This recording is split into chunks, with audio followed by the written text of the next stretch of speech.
Assalamualaikum warahmatullahi wabarakatuh. Saya Arvin Dulus Nadien ingin mempresentasikan hasil UTS saya tentang bisnis cerdas.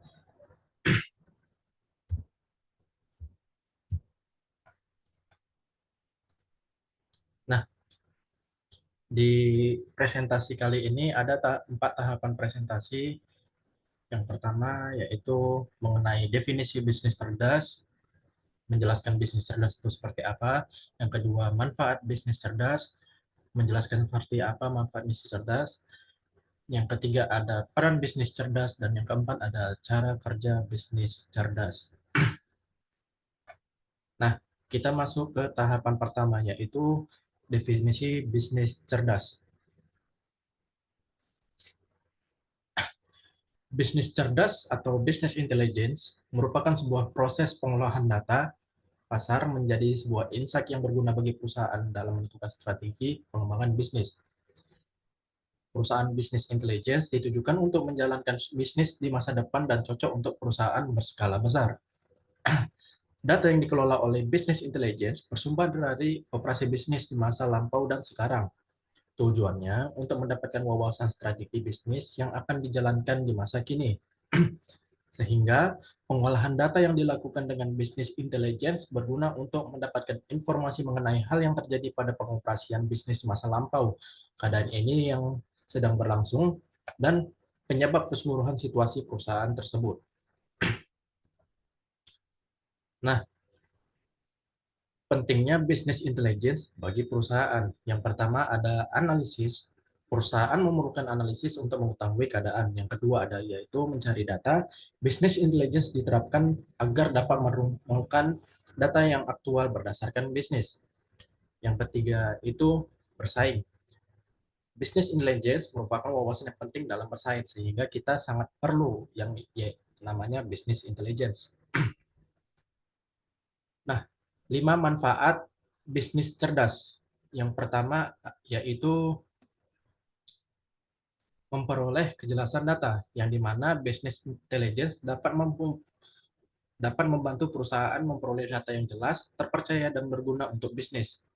Yang kedua, meningkatkan aktivitas perusahaan dengan informasi yang jelas mengenai operasi bisnis. Yang ketiga, menghasilkan keputusan berdasarkan data yang aktual, sehingga strategi penggunaan business intelligence yang tepat oleh perusahaan dapat membantu pimpinan untuk membuat keputusan bisnis yang tepat berdasarkan data yang aktual.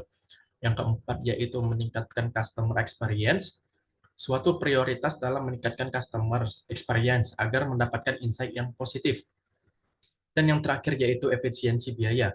Perusahaan dapat menghemat biaya dalam kegiatan pengolahan data bisnis. Tools business intelligence dapat diakses oleh perusahaan dengan biaya affordable yang disesuaikan dengan kebutuhan. Nah, peran business intelligence.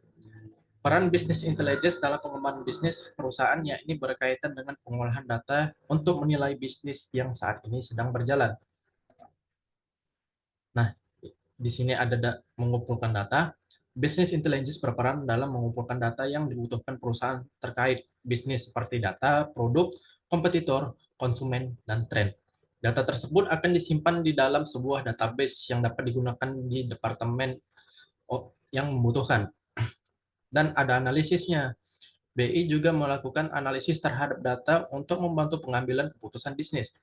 Dan bisnis intelligence juga berperan dalam memberikan laporan penilaian perusahaan secara berkala dari kurun waktu tertentu untuk menilai operasi bisnis yang saat ini sedang dijalankan. Dan yang terakhir yaitu cara kerja bisnis intelligence. Yang pertama yaitu pengumpulan data. Kerja bisnis intelligence untuk pengembangan bisnis perusahaan dimulai dari pengumpulan data hingga menghasilkan sebuah kesimpulan yang membuat keputusan. Dan yang kedua ada analisis. BI akan menyiapkan membuat model data untuk dianalisis. Kedua, bisnis intelligence akan melakukan query analitik secara real time terhadap data tersebut. Selanjutnya, hasil analisis akan divisualisasikan ke dalam bentuk tabel, grafik, atau chart, yang mana hasil analisis dan visualisasi data tersebut akan digunakan oleh karyawan dan pimpinan perusahaan dalam menyusun strategi serta keputusan bisnis yang dijalankan. Nah, itu saja presentasi UTS saya. Sekian dan terima kasih.